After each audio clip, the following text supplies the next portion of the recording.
Hello, मैं राजीव रंजन आप सभी का फिर से R20 चैनल पर स्वागत करता हूं। आज मैं आप लोगों के लिए जो चैप्टर 2 था पद सूरदास के द्वारा लिखा गया है, इसके पहले वाले वीडियो में मैंने क्या आप लोग को ऑब्जेक्टिव दिए थे। अब इस वीडियो में आप लोग को उस चैप्टर का जो क्वेश्चन आंसर है, प्रश्न उत्तर जो दिया गया है उसमें, उसको आज मैं आप लोगों के सामने लेकर आया हूँ। तो देखिए आज आप लोग का क्वेश्चन है, पहला क्वेश्चन आप लोग का है कि प्रथम पद, ध्यान दीजिएगा क्या कह रहा है। कह रहा है प्रथम पद में किस रस की व्यंजना हुई है। क्या कह रहा है, प्रथम पद में किस रस की व्यंजना हुई है। तो ध्यान दीजिए, कहा जाता है प्रथम पद में वात्सल्य रस की व्यंजना हुई है। प्रथम पद में कौन से रस की व्यंजना हुई है, वात्सल्य रस की। और ये जो वात्सल्य रस यानी वत्स यानी पुत्र, यानी पुत्र के लिए किया गया है। प्रथम पद में कौन से रस की व्यंजना हुई है, वात्सल्य रस की, जो क्या एक माँ अपने पुत्र के लिए करती है। इसमें बालक कृष्ण को दुलार भरे कोमल मधुर स्वर में भोर होने की बात कहते हुए जगाया जा रहा है। यानी कि प्रथम पद में कौन से रस की व्यंजना है, वात्सल्य रस। और इसमें भगवान श्री कृष्ण जो बाल रूप में थे उनको जगाने के लिए क्या किया जा रहा था, उन्हें मधुर स्वर में क्या किया जा रहा था, जगाया जा रहा था। किसके द्वारा, उनकी माँ के द्वारा। तो ध्यान दीजिए। अब अगला है, गाय किस ओर दौड़ पड़ी। गाय किस ओर दौड़ पड़ी, ध्यान दीजिए। कह रहा है गाय सुबह होते ही रंभाती हुई अपने बाड़े की ओर दौड़ पड़ी। गाय कहाँ दौड़ पड़ी थी, अपने बाड़े की ओर रंभाती, यानी कि अपने जहाँ पे उनका खाने का स्थान होता है, अस्तबल होता है, जहाँ पर नाद रखा रहता है, वहीं पर जाने के लिए क्या दौड़ पड़ी। चलिए आगे ध्यान दीजिए।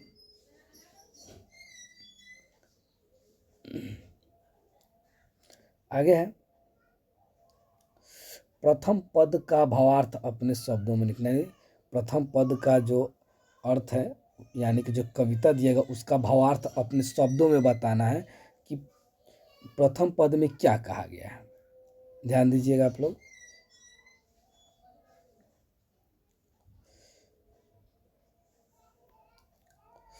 प्रथम पद का भावार्थ बड़ा ही मनमोहक है। प्रथम पद का भावार्थ क्या है, बड़ा ही मनमोहक बताया गया है। इस पद में दुलार भरे कोमल स्वर में सोए हुए कृष्ण को भोर होने की बात कहते हुए जगाया जा रहा है।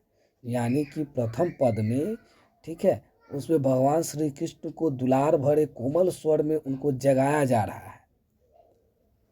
उनको भोर होने का बहुत सारा संकेत भी दिया जा रहा है कि तुम उठ जाओ ना, यानी कि माँ कह रही है कि तुम उठो, बहुत कि ये सुबह हो गया है।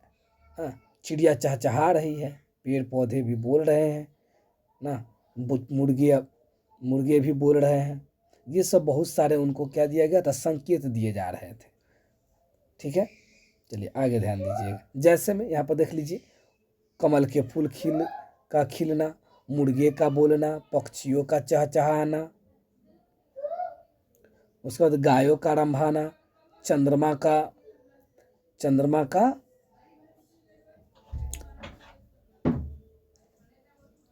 का मलिन होना, रवि का प्रकाशित होना आदि, ये सब क्या था, यानी उनको जगाने की संकेत दी जा रही थी। चलिए आगे ध्यान दीजिएगा। अगला है, पठित पदों के आधार पर सूर्य के वात्सल्य वर्णन की विशेषता बताना है। यानी कि जो आप लोग कहानी पढ़े उस आधार पर सूर्य के वात्सल्य वर्णन की विशेषताएं बतानी है। तो चलिए आगे ध्यान दीजिएगा। विशेषता क्या कहते हैं, सूर्य की वात्सल्य वर्णन सराहनीय थी। सूरदास ने यानी कि सूरदास के द्वारा जो वात्सल्य वर्णन किया गया है, यानी उनकी माता जब उनको क्या कर रहे थे, जगा रहे थे भगवान श्री कृष्ण को, उस समय भगवान श्री कृष्ण वात्सल्य वर्णन का सराहनीय करते हैं और उनके द्वारा वात्सल्य रस की व्यंजना के तहत बताया गया है। देखिए क्या बताया गया है कि उनकी वात्सल्य वर्णन की विद्वानों ने भी बहुत सारी प्रशंसा की है। यानी कि सूरदास जब वात्सल्य वर्णन किया है तब उनकी विद्वानों ने बहुत सारी प्रशंसाएं की है। देखिए कौन कौन से ऐसे विद्वान हैं जो उनकी प्रशंसा की है। पहले विद्वान है, ध्यान दीजिएगा, लाल भगवान दीन। पहले कौन है? लाल भगवान दीन। ये कहते हैं कि सूरदास जी ने बाल चित्र वर्णन में कमाल कर दिया। कौन कह रहे हैं? ध्यान दीजिए, कौन कह रहे हैं? सूरदास जी बाल चित्र वर्णन में कमाल कर दिए। ये कौन कह रहे हैं? लाल भगवान दीन। दूसर के कवि हैं, विद्वान हैं गोस्वामी तुलसीदास जी। वे कहते हैं कि इनके वात्सल्य वर्णन का बहुत ही, वह क्या करते हैं, तुलसीदास जी भी इनके वात्सल्य वर्णन की बहुत प्रशंसा करते हैं। वे भी कहते हैं कि सूरदास जी ने वात्सल्य वर्णन की जैसी वर्णन किए हैं भगवान श्री कृष्ण का, वह कोई नहीं कर सकता है, वो भी कहते हैं। अब आगे देखिए, आचार्य रामचंद्र शुक्ल। आचार्य रामचंद्र शुक्ल कौन है? आचार्य रामचंद्र शुक्ल, ध्यान दीजिएगा। वे कहते हैं कि जितने विस्तृत और अच्छे तरीके से सूर ने बाल लीला का वर्णन किया है, उतने अच्छे से किसी और कवि ने नहीं किया है। यानी कि भगवान श्री कृष्ण के बाल लीला का वर्णन सूरदास जो है इतने अच्छे तरीके से किए हैं, वैसा कोई कवि नहीं कर सकता है। ये कौन कहते हैं? आचार्य रामचंद्र शुक्ल। चलिए अगला है, चौथा नंबर है हजारी प्रसाद द्विवेदी जी। कहते हैं कि यशोदा की बहाने सूरदास ने मातृ हृदय का ऐसा स्वाभाविक सरल वर्णन किया है कि आश्चर्य होता है कि माता के बारे में व्याख्या करना कवि के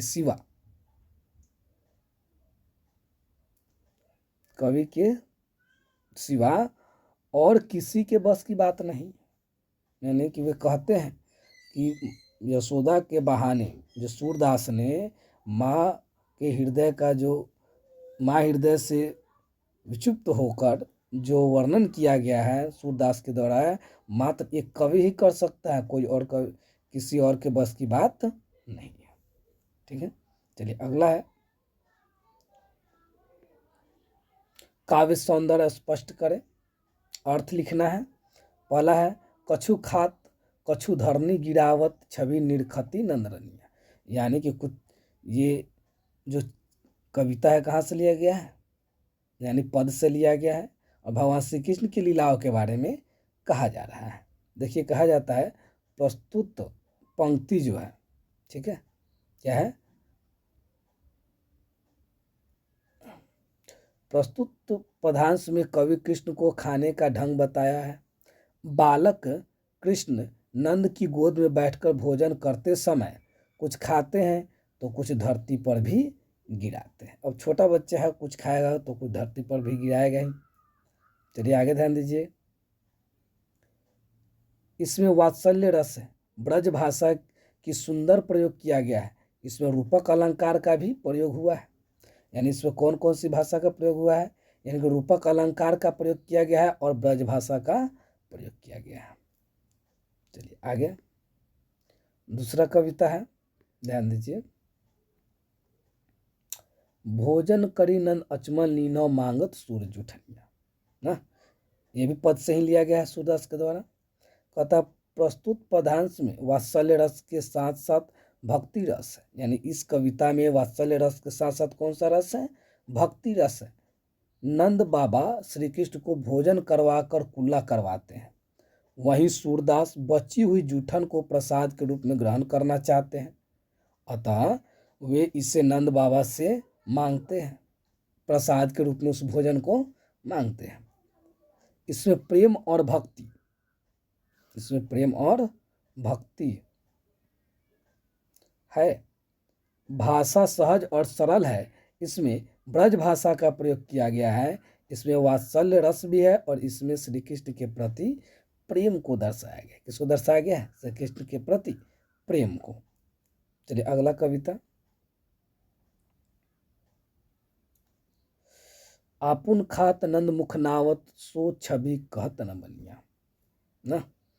कहता है प्रस्तुत पदांश में बालक कृष्ण के बाल व्यवहार का वर्णन किया। यानी इस कविता में भगवान श्री कृष्ण के बाल व्यवहार का क्या किया गया है? वर्णन किया गया है। कृष्ण स्वयं कुछ खा रहे हैं तथा कुछ नंद बाबा के मुंह में भी डाल रहे थे, कुछ खिला रहे थे उनको भी।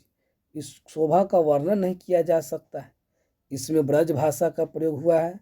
भाषा सरल और सहज है, यानी कि इसमें जो भाषा का वर्णन किया गया वह कैसी है? सरल और सहज। इसमें वात्सल्य रस का अपूर्व समावेश है। ठीक है, चलिए अगला है और लास्ट क्वेश्चन है ये आप लोग का। श्री कृष्ण खाते समय क्या क्या करते हैं ना? देखिए, कृष्ण खाते समय कुछ भोजन खाते हैं तथा कुछ जमीन पर गिराते हैं।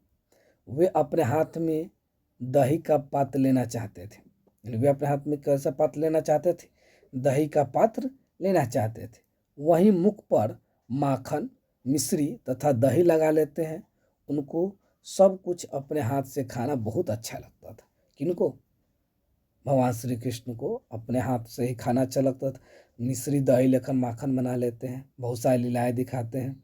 कुछ खाते हैं तो कुछ धरती पर गिराते हैं। उस उनके छवि को देखकर नंद रानी बहुत खुश हो रही थी। ठीक है, चलिए तो ये आप लोग का सेकेंड चैप्टर का क्वेश्चन से कंप्लीट हुआ। चलिए अगला चैप्टर अगले दिन आप लोग के लिए, तब तक के लिए धन्यवाद।